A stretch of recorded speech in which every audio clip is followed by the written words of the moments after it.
All righty. Good morning, everyone. It's great to see you all. We have an exciting Parsha ahead of us. Pinchas is one of those Parshas that are both jam-packed and in the summer. And surprisingly, Parshiot in the summer do have things that happen in them. The Gemara talks about how everything in life has mazel. Everything in life needs luck. It's like everything, can you hear me? Yes. Yes.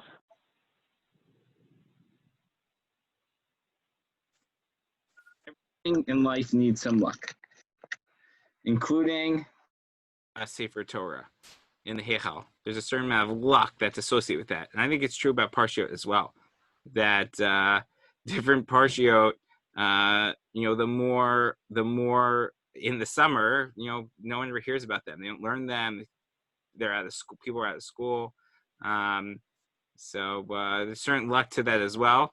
You can even see in some of the commentaries that there are times where certain commentaries have, let's say, a plethora of sermons on a particular topic, but they don't have for this topic or that topic, particularly the Shabbos right after Simchas Torah.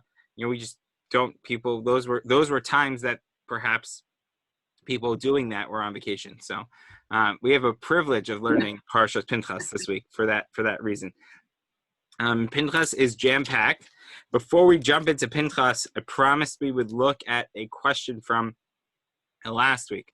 I think it was Helga's question, so it's a shame she's not here. But we talked about when Miriam died that the people didn't mourn for her, right? Remember that? Yes. So there's a really interesting. It's a very astute observation because it's true, and particularly when Aaron dies right afterwards, we have Vayiru kol ha'am ki gava Aaron. We see all the people see that Aaron died. Vayivku et Aaron shoshim yom kol beit Yisrael. All the people mourn Aaron for 30 days, and that's a stunning contrast when we have Miriam dying in the same Parsha, just a couple of verses beforehand, that Miriam dies. Vayavo b'nei Israel, all the people come, Midbar Tzin, to the Midbar Tzin, Vayeshev ha'am b'Kadesh, and the people dwell in Kadesh. But Talmud Sham Miriam died and she was buried there. And that's it. That's all we have. And then the next line is V'lo haya mayim la'ida. There was no water for the people to drink. And then we get the whole complaint and we get into the story of the breaking of the smashing the rock. Who's on? Who is 5333? That me, Sarah. Oh, so who's the other call? Who's the other number? Lois, Rabbi. Hi, Lois. Great. So we're just asking, why is that? And I would add that it's particularly interesting because we have a very interesting and very odd comment that's made by Rashi on this part. Rashi points out, let me share my screen for a second. Rashi points out that Tama Cha Miriam, that Miriam dies there. Lama nismacha parshat misas Miriam le parshas paraduma. Why do we compare, or why do we juxtapose, put one after another? What's the reason for their closeness, proximity between the death of Miriam immediately following the case of paraduma? Lo marlacha, to tell you, ma korbanos mechaprim, just like sacrifices achieve kapara, achieve atonement, ap misas sadikin mechaperet. Even the death of a righteous person also creates a certain form of kapara, of repentance, which is a very odd comment, right? Normally we say that everyone has their own responsibility, right? Ish bechet o yumat. Everyone has their own lot, their own responsibility, their own ledger. The fact that a tzaddik dies provides repentance for someone else is a concept that is well thought out in certain religious theologies, just not Judaism, right? Someone dying for your sins, sounds familiar, just not to us. And it's a very odd comment, particularly here, right? There's supposed to be some type of atonement here. Is there atonement here? If anything, things go from bad to worse at this point, right? We go straight from this story to the smashing of the rock, and to all the problems that come after that. So where is this atonement that we're talking about? There are other times where this comes up. We also have it referred to by the death of Nadav and Avihu in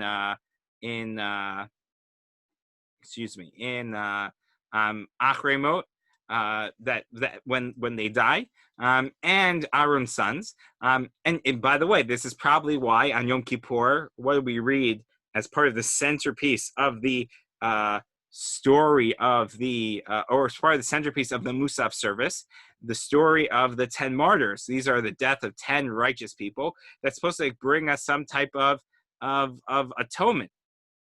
So it's a very questionable theological idea, and in some ways, it's very puzzling application here.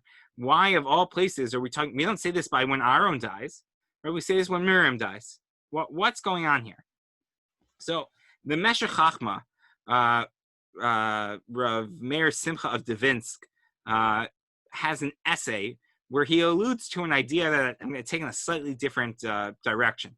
But basically, he suggests that there's no metaphysical, spiritual atonement, transfer of people's sins when a tzaddik dies, right? That's not Judaism, right? But what happens when a tzaddik dies? There are two options. Either people can mourn them, they can relate to them, they can recognize the values of their lives, they can reconnect to some of what is essential to what it means to this person that was righteous, and then try to embody and follow their example, or they cannot, or it goes unnoticed. And when it's the former, so then that forms a certain form of kapara, just like a sacrifice, right? Sacrifices doesn't mean that all I have to do is bring the sheep and then all of a sudden my sin goes away. There's an internal part of a sacrifice that needs to happen. The sacrifice might be the trigger for that, but if I myself don't change, if I myself don't do the inner heavy lifting of repairing the chasm that was created by the sin, so then the sacrifice is worthless, as God says numerous times throughout the prophets, throughout the Nevi'im, that people were just bringing korbanot. They were bringing sacrifices, but they weren't doing what the sacrifices required of them to do, the heavy lifting of the soul. And so in both those situations, there are these moments that help push us in the direction of repairing or certain spiritual cleansing. But if we don't activate that, if we don't ourselves put in the work for that, then nothing happens. And I think that's exactly the case for Miriam here. It is such a stark example that the people don't mourn for Miriam and nothing happens and we go bad from worse, that this is the exception that proves this rule.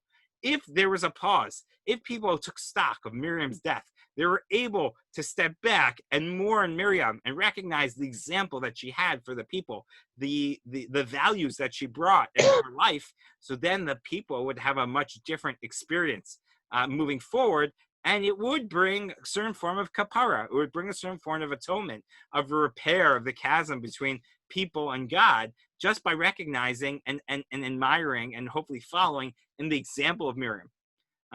Whereas, and that's perhaps why when we read about Aaron's death, right, the people do notice Aaron. And really after that, it is very positive, right? The people go out to battle and they're able to be successful and they write poetry about being successful. So I guess, I think the answer to the question last week was, how did the people not mourn Miriam? And obviously we don't know the exact answer to that. But what we do know is that there was a profound effect on the people because they didn't mourn Miriam. And the Midrash is very sensitive to that. The Gemara is very sensitive to that. And therefore we learn this idea of Misat Tzadikim, that the death of a tzaddik is a kapara, is an atonement, just like a sacrifice. To tell you the deep truth in that concept is that if you can pull yourself recognize the example that these individuals had in our lives. So then that could be a very positive force, and if not, then it's a very negative force. So I think that that's my take on that episode, and the difference between them. All right, so that is already two parshiot ago, but obviously with the double parsha we got there. So just to reset the scene, our parsha begins really last week, right? But Bilam and Balak are unsuccessful in cursing the people. The Jewish people are in Shittim, and they begin to have promiscuous engagement with the people of Moab. And as is the biggest spear within the Torah. Sorry? The Labriut. Oh, thank you.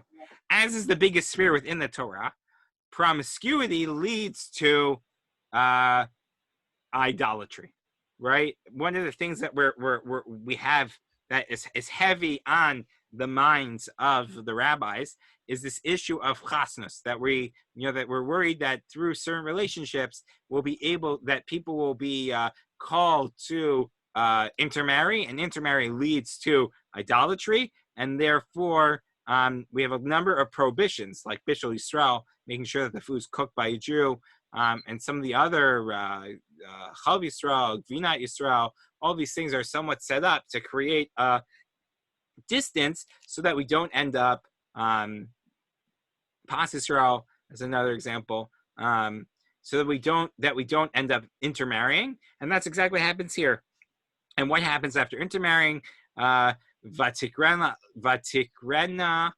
la'am, they call to the people, the zivchei Elohehem, to the feast, to the idolatry of their gods.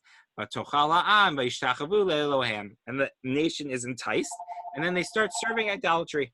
And that's like the biggest fear here, and that's what creates this massive pandemic, this massive plague among the people, that they are serving idols. And that's kind of where our Parsha ends. Pinchas gets up and he skewers the leaders of this plague, of this effort. At least that's what some of the commentaries understand. There is a question here of what is Zimri's role in this moment. Is he sacrificing to idols? Is he part of this? Is it unrelated? And that gets a little bit into what Pinchas did and how we look at that, but we're not going to get into that right now. And then our story really picks up after that fact, as God's responding to Pinchas. And now we already know in last week's Parsha that Pinchas' action was correct, because it pauses and it stops the plague after 24,000 people die. And that all of a sudden the plague stopped because of Pinchas' action. So we know that there's some type of divine recognition of the right act. There's a lot of questioning over what exactly Pinchas did. How is this possible? We don't really believe in extrajudicial punishment, extra legal punishment. What exactly happened? We could spend the whole time talking about that, but I actually want to talk about part of the Parsha that is often forgotten, and perhaps that is much more common and familiar to us, which is the Musab Sacrifice that we read about every Shabbos and every holiday. So we're going to get to there, but let's just get through our outline. So Pinchas does his action. God speaks to Moshe, Pinchas ben Elazar, that Pinchas did the right thing, and he gets lachen and more hineni noten li et briti shalom. I'm going to give him a special covenant of peace, and clearly that is a positive thing. And then they're instructed to attack the Midyanim and go to the battle. In order to do that, we have a long census here of counting the Jewish people, and we go through everyone who is 20 years and older, and we based on different families, and this becomes one of the important censuses. Censuses? What's the plural of censuses? Censuses. This is one of the important censuses when we talk about distributing the land. Right, this becomes one of the important sentences when we distribute the land. Next week and the week after, we'll talk about that role. But really, there are two groups of people that are thought about entering the land of Israel: the people who leave Egypt and the people who enter the land of Israel. Dor Yote Mitzrayim, the generation of the people who leave Egypt, and the generation that enter the land. And there's sort of a formula that gets created that people who leave Egypt are entitled to the land, but how much land is based on how many of their descendants actually enter the land. So it's an interesting role, which leads to, after this whole count, and who exactly it is, we're told that we're going to divide the land al pi goral, based on a lottery, and to those that have a larger group of people will get a larger inheritance. Those who are less will get less. Then we count the Leviim. They're separate. They do not get to get to the land. And then we have the inspired action of Benot Slavchad, the daughter of Slavchad, of Chefer. Of Machla, Noah, Milka, Tirza, and there's a fifth. It'll come to me. And they stand up and they say, we want to inherit also. We don't want our father's name to be lost, right? Lama yigara shem avinu mitoch mishpachto. Why should our father lose out? He doesn't have any sons. Why should our father no longer be able to, his name basically die out? So much of inheritance. There's a whole question about what exactly is the question of Benot Slavchad. Is this about inheriting the land? Is this about, an early feminist movement or something like that? From the verses, it seems that from the simple explanation, it seems clear that their concern here is Shem Avinu, the name of their father, that their family name should not die out because they don't have a son. And this is something that's essentially very important. Think about the mitzvah of Yibum, that we don't want family names to die out, that there's a special command, Geula, which is an extension of that, which we see in the story of Ruth and Boaz. So the idea here of continuing that seems to be very justified response. And we see that God essentially validates that, basically says you're right, and therefore they should be able to inherit. And we get a whole section of inheritance laws about what happens. Then God tells Moshe he's not going to go into the land of Israel. And Moshe says, God, someone needs to lead the people. Can you please assign someone to lead the people?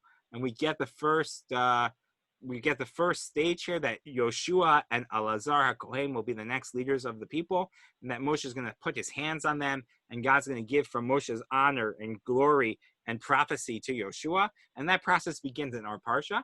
Then the rest of the Parsha, Parak Chaf Chet, chapter 28, is very familiar to us because it is all the laws of the Musab sacrifices, right? And that's what we're going to spend some time talking about. First is the Rosh Chodesh sacrifice, the unique sacrifices of Rosh Chodesh, and then Shabbat and the holidays, every holiday what they get, and the different sacrifices that they have. Everyone with me so far? Yes. Excellent. So there's the entire last two chapters of this Parsha are just a long list of what sacrifices, of Musab sacrifices you bring on the different holidays.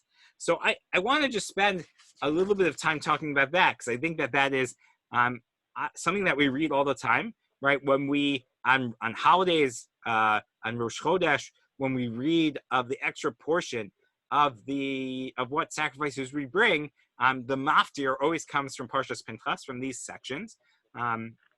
Interesting, on Shabbat we don't read Parshas Pinchas, even though there's a Musaf. The section that we say in the Shmona Esrei is also for Musaf, is also verses from Pinchas. And what I want to do is just talk about Musaf in general, about what it is and what's happening. So let's dive into that.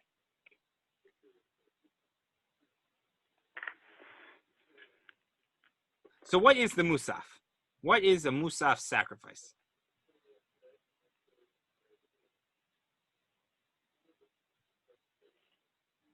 Right? We say it all the time, at least once a week. What is Musaf? Right? There's that joke that they tell. What's a cow's favorite part of davening? Musaf. Couldn't help myself. Sorry. No, but what is Musaf? What is Musaf? Additional prayer. Extra. So Musaf means prayer. extra. So what is it? So in the Torah, we have all of these prayers. We have all these korbanot, right? Our prayers are patterned after our korbanot. Can you see the screen? Yes. You see the Vaidaber? Yes. Yeah. All right, excellent. So what are these? These are extra sacrifices. And what's interesting is that there's a really unique difference between the different sacrifices of every day, right? It's not like, first we read about the Korban Tamid, Sabbath Bnei Israel command the people, they should bring a Korban Tamid. What is the Korban Tamid? We're told it's a keves in the morning. It is an animal in the morning and is an animal at night. This is the Tamid. Oh, brought me all the way back. We'll do this. 28. It is sacrifice in the morning, a sacrifice in the afternoon. That is tamid. That every day gets brought, right? There's one sacrifice in the morning, one sacrifice in the afternoon. And that is, by the way, the foundation for when we daven Shachrit and Mincha, that we do them keneged korbanos tiknum, that they are set up corresponding to the different sacrifices that were brought in the temple, that this is a placeholder for that, right? But then we have, on certain days, Biyom HaShabbat, what do we have? Shnei kvasim b'nei shana tamimim, 2 more goats that are tamim, that are without blemish, Shnei esronim, and 2 measures of fine flour, solet mincha b'la b'shem nisko, mixed with fine oil as a meal offering, and the special libations, which you just described a second ago. Olat Shabbat b'Shabbato, olat tamid v'niska. Right? That there's the Olah sacrifice, that is the Musaf, the 2 extra kvasim, on top of the regular tamid sacrifice that is brought on every day. Right? Which Shabbat is every day as well. Everyone with me? Yes. Right? We see this every Shabbat. Right? Right, Yes. this is the heart of our Musaf Amidah, right? Right. So they could light these fires and do these sacrifices on Shabbat. Yes. Cook the meat. So things that were essential for Shabbat services, as it lists in the Torah, for community services, were allowed on Shabbat, that they violated, that they were able to docha Shabbat. But anything that wasn't essential, or anything that wasn't part of that they did not. So, for example, you couldn't bring an individual olah, right? As an individual, I could bring an olah. Olah is a totally burnt offering, right? I could get up in the morning and say, you know what? I want to bring an olah to the temple. So I'm not allowed to do that on Shabbat. But the part of the communal service that gets brought, that can be. Right? Rosh Chodesh. So then Rosh Chodesh, we have different ones, right? On your Rosh Chodeshes, Takrivu olah la'Hashem. You should bring an olah. Parim, pnei bakar shnayim. The olot are 2 parim, 2 cows. Elim, the ayochad, one ram. Kvasim b'nei shana, and shivat tzmimim, and 7 lambs. 7 lambs. And then we talk about what are the meal offerings that go with each one, and what are the libations that go with each one, right? And again, al olat tamid yasev nisko. In addition to the sacrifice of the olah, of the tamid, the daily sacrifice that gets brought every day regardless, right? And then we have u'b'chodesh harishon ba'bar sar lachodesh. On the 14th day of the first month, what happens on the 14th day of the first month? Pesach. What happens on the 14th day of the first month? Korban Pesach. Korban Korban Pesach. Pesach. Chaga Pesach, right? Chaga Matzos, when we start eating matzah, that is what day? The 15th. That's the next day. 15th. So Pesach LaHashem, you bring your Pesach sacrifice. B'chamisha on the Yom, on the 15th day, of that month, Shivat Yamim Matzot Yachel. You should eat matzah for 7 days. Yom Rishon Mikrai Kodesh. Kom Lechazal Lo Tasu. On the first day is Yom Tov, right? The Kravtem, and you should bring Parim B'nei Bakar Shnayim, 2 Parim, 2 cows, 2 bulls, the Ayol Echad, and 1 ram. Shiva Kvasim Neishnat Mim Yulachem, and 7 yearling lambs. I'm not sure that yearling is really an English word, but it means a lamb that's 1 year old. And then we talk about the meal offering that comes with that. And then again, milvad olat haboker, asher leolat hatamid tasu eila. Right? This is Les's favorite pasuk in the Torah. Right? Ka'ela. Each day, what do? Tasu leyom shivat yamim. You repeat that for 7 days. For the Pesach, and on the seventh day, it's also Mikra Kodesh, right? It's also a day of no labor, right? Everyone with me so far? Yes. Mm-hmm. Talked about the Musab schematic for Pesach, right? 7 days, do the same thing. This is what you do. This is how many animals. This is that. And then Uba Yom Bikurim. What's the Yom Bikurim? Shavuos. Fruits, right? So you bring a sacrifice, 2 cows, 1 this, 1 that. And then on the 7th day, on the 1st of the month, on the 7th month, the 1st of the month, which is Rosh Hashanah, you should also not do any work. And you bring a par and an ayil and 7 kvasim, again. And by the way, it's also Rosh Chodesh. So verse 6, if you look, Milvad Olat HaChodesh. And you'll bring the Musaf for Rosh Chodesh, Uminchata, and the libations that come with that. The Olata Tamin Minchata, and the meal offering, and the regular Tamid that comes with that. So basically, on Rosh Hashanah, you're bringing 3 things. You're bringing the Rosh Hashanah sacrifices, you're bringing the Rosh Chodesh sacrifices, and you're bringing the Tamid sacrifices. Right? And we keep going through. We could go through all the holidays here. So here's the big question I want to ask you, and this is a fascinating debate among the different commentaries. Is Musaf? Why do we make of the differences between these different Musaf? Is it just different ingredients for different days? And there's one, each of these are just extensions of what you do on different days, or do the details tell us something? Right? Let me say it a different way. What happens on Yom Kippur? Oh, we didn't get there yet, but we could keep going. No, I'm just saying because you can't eat anything. None of these sacrifices are eaten. None of these sacrifices, olot, are never eaten. Olot are totally burnt. Now, if you bring a chatat or something like that, so then maybe you ate it a different time, or you didn't eat it. For example, Yom Kippur, be'esor lachodesh, verse number 7.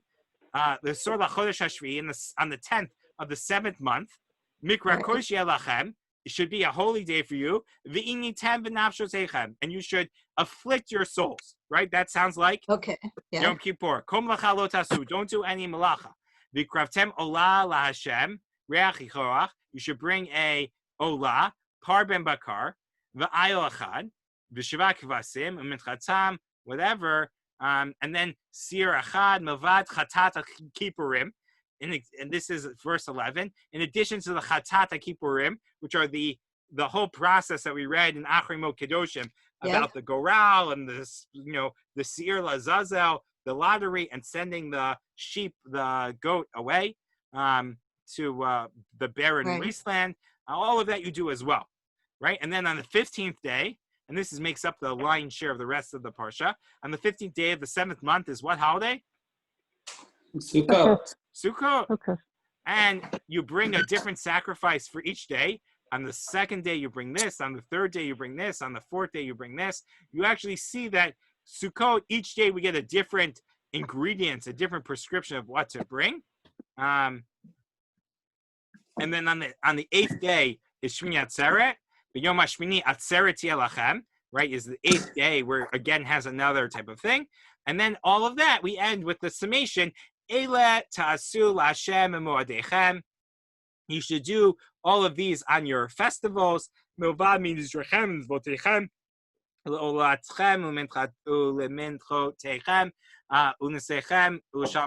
addition to all the other different sacrifices that you're allowed to bring on your own at your own time, right? So the question I want to ask ourselves to think about is every musaf the same, just a different additional korbanot, or is it something a little bit different, right? What do we make of this? What do we make of this? What do we make of the different distinctions here? Can I look at a sacrifice and tell me something about the nature of the holiday? Right? I'll give you, perhaps this is the best. If I look at Musaf here as all just one category, and there are different things for different ones, so that's just the ingredients that come in on that day. But if I look at Musaf, that it has something special, something unique about each Musaf for each day, that it's not just a unique category, it's not just a general category, but each of them is unique, so then maybe I can tell something about the day based on their sacrifice. And I'll give you an example of this debate. The Rambam, Maimonides, cites in his code of Jewish law that there is in his Sefer HaMitzvot, when he quotes the mitzvah of Musaf, he counts each of these as separate mitzvah, right? There's a mitzvah to bring the Musaf on Shabbos. There's a mitzvah to bring the Musaf on Yom Kippur. There's a mitzvah to bring the Musaf on Rosh Hashanah. As opposed to him, the Bahag, the Baal Halacho Gedolo, which we're not exactly sure who he is, but he is an early halachic work that the Rambam quotes and others quote as well. The Bahag, when he counts all the mitzvot, the 613 mitzvot, he counts one mitzvah to bring Musaf on all the days that you're supposed to bring the Musaf. Right? So what's the difference between this debate? Right? The Rambam counts each of these as mitzvot, which makes Pinchas very mitzvah rich. Right? Each of these is a mitzvah. Whereas the Bahag says, no, these last two chapters are the instructions for a single mitzvah, the mitzvah to bring Musaf on days we're supposed to bring the Musaf. So what's the difference here? So some explain, Rav Perlau, in his commentary on the Sefer HaMitzvos, on the counting of the mitzvos of Rav Sadragon, notes that there's not really a fundamental debate here. What we're caught in is just the technicality of how the different people who counted the mitzvot use the rules, right? The Rambam counts each of these verses as a mitzvah because they're all here, and the Bahag has a rule that anytime you have a catch-all summation verse, that they only count as one mitzvah. There's nothing fundamental here. They just have different rules that they're following. So, for example, this last verse, verse 39 that we just read, Eila tasula yom b'moadechem, Eila tasula Hashem b'moadechem, all of these you should do on your holidays. That's the catch-all summation. So the Bahag counts it as one mitzvah, but the Rambam doesn't have such a rule, right? This is a classic issue when we talk about counting 613 mitzvot. Everyone agrees that there should be 613 mitzvot, but how you get there, everyone disagrees upon. And part of the reason is because they each have different requirements and criterion to be counted as a mitzvah. But I think there's a much more fundamental answer here, and others suggest this as well. You may have heard of Usher Weiss, who's a contemporary halachic posek right now, who's been very outspoken about people wearing masks, about people making sure that they take Corona very seriously in the Haredi community. He has a number of halachic and commentary works as well. And he notes that there's a fundamental debate here about Korban Musaf. Is Korban Musaf special days require additional sacrifice? That's the mitzvah. Or is the Rambam suggesting that each of these holidays have a different nature of the holiness of the day, and therefore they necessitate different types of sacrifices, and those sacrifices can help tell us about the unique natures of the day, right? Is there a Yom Tov catch-all for everyone? There's Shabbos and Yom Tov, two different things, but every Yom Tov is essentially the same.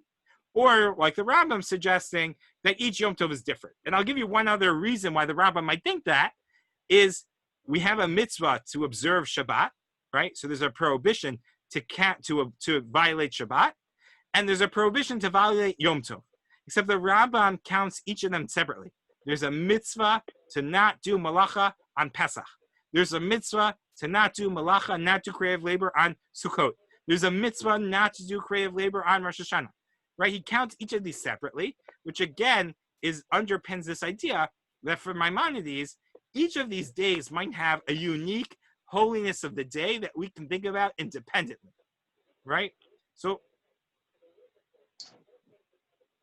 the Musaf, and therefore the Musaf service of each one reflects the special holiness, the special Kedushat Hayom, the special holiness of each day. And you can see that through the Musaf. So we could go through a lot of them, but I want to just talk about Shabbat, because Shabbos is the one that we read about all the time, and you'd think it's just a prescription of this is what you do on this day, but I think actually there's a fascinating way that it's presented that tells us a lot about the nature of Shabbat and the holiness of Shabbat. So what are the sacrifices we bring on Shabbat? Even if I didn't have it on my screen, we say it every Shabbos, right? And 2 lambs. Right? And a kevis, and flour and oil. You should bring 2 lambs. So ushne esronim solet mincha b'lav Hashem v'nisko, and 2 the meal offerings. Right? What does that seem like? 2 challahs and well, so it's not meat. challahs. No, there are no chametz in the temple. It's all matzah except for for Shavuot we bring 2 loaves.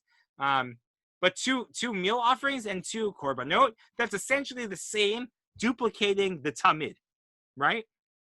Yes. Right? Olah, and we even have that line very clear. Olat Shabbat b'Shabbato, the Olah, the sacrifice for Shabbat, every Shabbat. Al Olat tamid v'nisko, in addition, building on the Olah of the regular day, of tamid. So there are a couple things just to note, and then maybe we'll be able to understand a little bit more about Shabbat.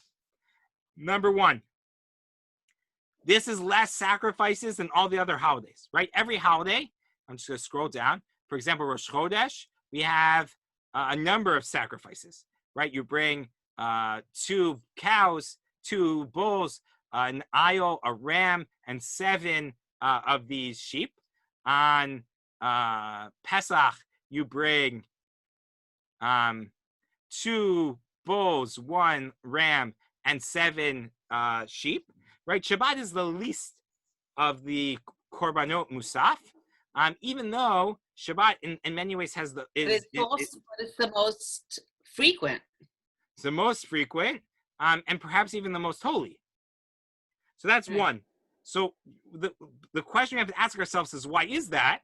It seems to be that we want to double the tamid, right? We are essentially, there's an extra tamid. And if you think about it, there is a lot about Shabbat that's about doubling, right? There's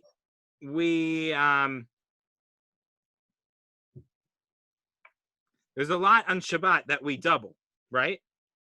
Yes. 2 challahs. An 2 extra candles. 2 candles. Shamor and Zachor.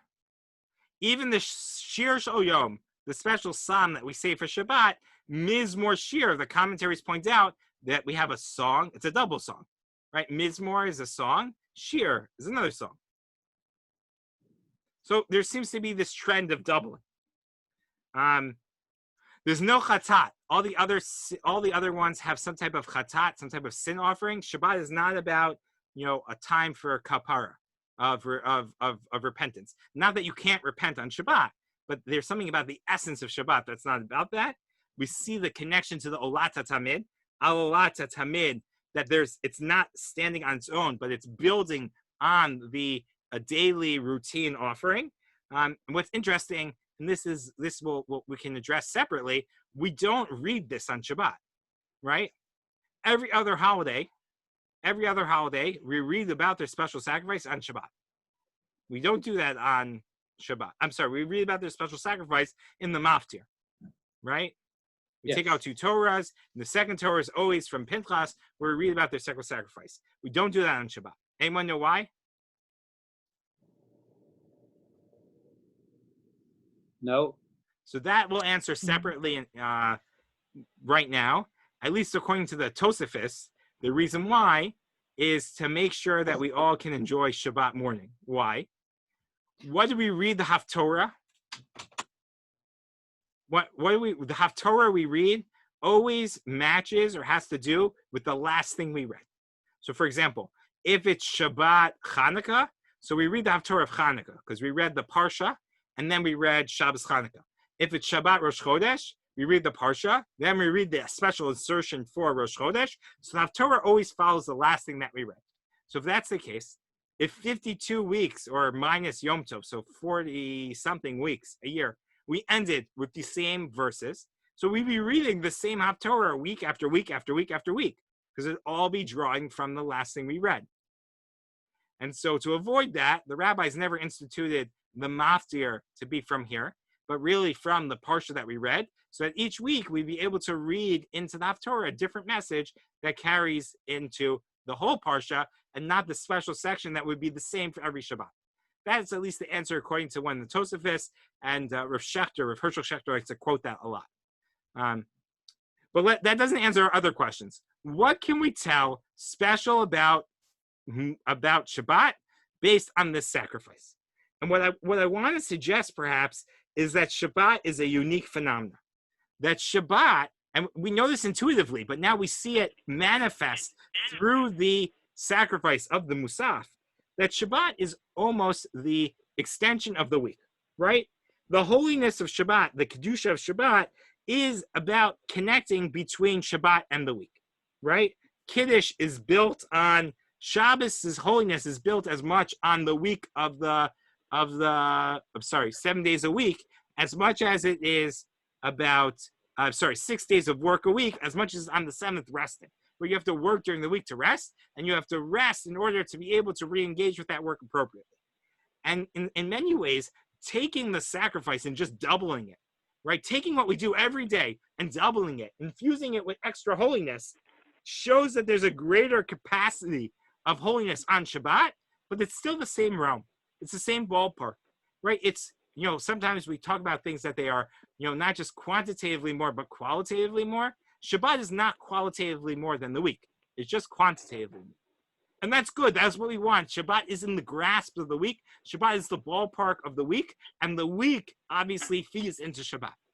But there's something about Shabbat, to say this a little bit differently, there's something about Shabbat that creates like a yin and yang with the week that's essential for the holiness of Shabbat to spill over into the week, and the reality of the week to impact and enhance Shabbat. Right, and that's why we say the Shosher Yom every day, right? Hayom Yom, today is the day, whether it's Rishon, Sheni, Shlishi, B'Shabbat, right? We're constantly tying them together. Mm-hmm. And I think that is perhaps part of what's being forecasted here in the Musaf, that Shabbat's Musab sacrifice is unique and different from all the other sacrifices. There's no chatat like every other holiday. There is just the Musaf, a little bit more. There's just the Tamid, doubled, right? We're not going and having all the other extra sacrifices that other holidays demand for exactly that reason, right? Everyone with me? Does this follow? Yeah. So every week when we read about Shabbat and the Musaf, we're actually making an essential point about what Shabbat's about. Shabbat is about amplifying, completing, ensuring the holiness of the week, and vice versa, as opposed to other holidays, which are not about that, right? And that's fine. They don't have to be about that. That's why we have Shabbat. All right. So and we could go through all of them. I want to just point out before I take any questions, I want to point out that there's a difference between Pesach and Sukkot. If you recall, Pesach, we have one sacrifice that we repeat every day, Ka'ela. And Sukkot, we have separate ones for each day. On the seventh day, here I'll show you. On the second day, Uvayom Hasheni, on the second day, Parim, you bring this many and that many. How many sacrifices do the cows, do the bulls add up to over the course of all of Sukkot? 70. 70, exactly. Right? They equal to 70, which again speaks a little bit to the nature of the holiday. They represent, the rabbis are quick to associate 70 with the 70 nations of the world. There's an aspect of Sukkot that is much more universalistic, much more broad-facing than Pesach, right? In order to participate in the holiday of Pesach, you need to be a Jew, you need to be circumcised, or you can't just pop in, right? Pesach is much more particularistic, internal-looking. Sukkot is much more externally looking, and Sukkot, embedded in the Musaf, are these 70 sacrifices, right? So there are many of these different pieces, and they actually impact, many different facets of the holiday, both on hashkafic, on philosophical levels, even halachic levels. I'll give one more example that is often suggested. On Pesach, we say Hallel. I was just going to ask about Hallel. There's a connection? There is a connection. Many want to point out. Debbie's asking the following question. Rabbi, I remember on Pesach, we say full Hallel once. Really twice in exile, but once for biblical level, right? And the rest of the time we do half Hallel, right? And what's the answer we're always given for that?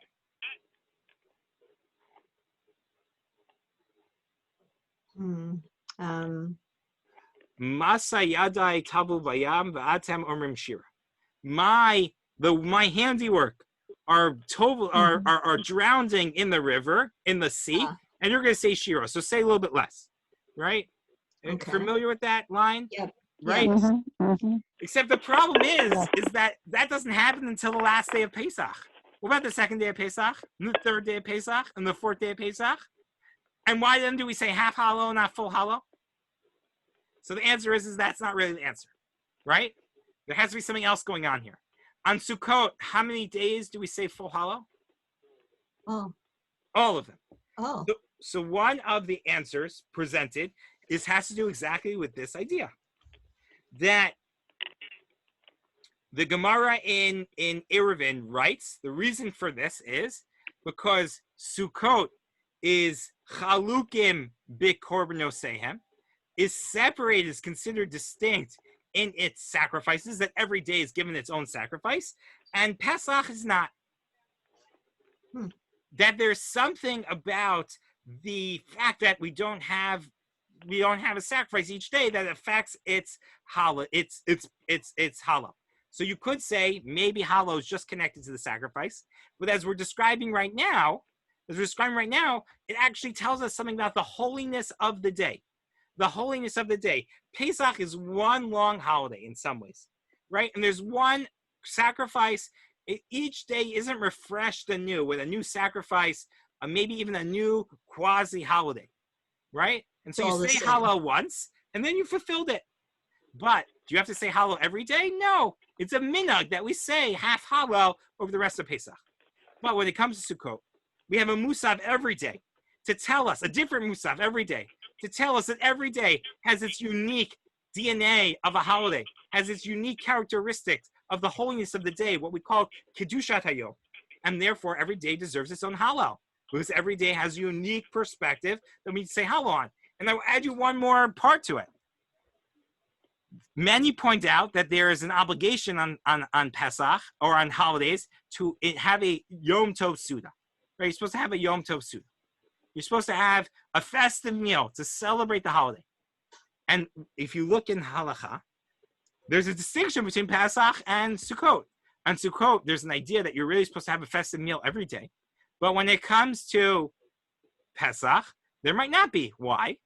Because once you have one festive meal on Pesach, you've covered the entire holiness of Pesach, which is 7 days. But when it comes to Sukkot, whether that's considered still one holiness, but with a renewed refresh each day, or whether that's because we talk about the specialty of every day has that new holiness, that new musaf, and therefore requires a suda, a meal to accompany that, to accentuate that, to celebrate that.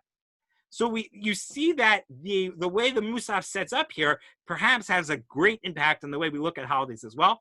I will give you one other, what we call nafkamina, one other practical difference here, and that is in the bracha of the Haftorah on Shabbat, on Chol Hamoed Pesach versus Chol Hamoed Sukkot. That on Chol Hamoed Pesach, we talk about, looking for my sitter. I used to have a sitter right here next to me because I was davening in this spot also, but now, thank God, we don't, so it's in my trunk. But on the holiday, when we talk about the days, we say, Mekadesh HaShabbat, or we say, that God that blesses Chag HaMatzot and Shabbos. When it comes to Sukkot, we say Sukkot first, even during Chol Hamoed. And when it comes to Pesach, we don't. Because Sukkot, even Chol Hamoed Shabbat, has a unique aspect that is a festival. Whereas when it comes to Pesach, the Chol Hamoed Pesach day does not have identity that trumps or would at least precede Shabbat in the bracha. So each of these are born out very much from this. Lee, does that mean you have to go? Yes, I do. Right. Thank you very much, Rabbi. My pleasure. So each of these have different pieces. And we've seen, I just want to recap, and I'll take questions. So we looked at the Musaf here, and we read through the Musaf. We recognize the Musaf as this extra piece. Every holiday, we talked about the debate between the Maimonides and the Bahag about whether this is one mitzvah or each its own mitzvah.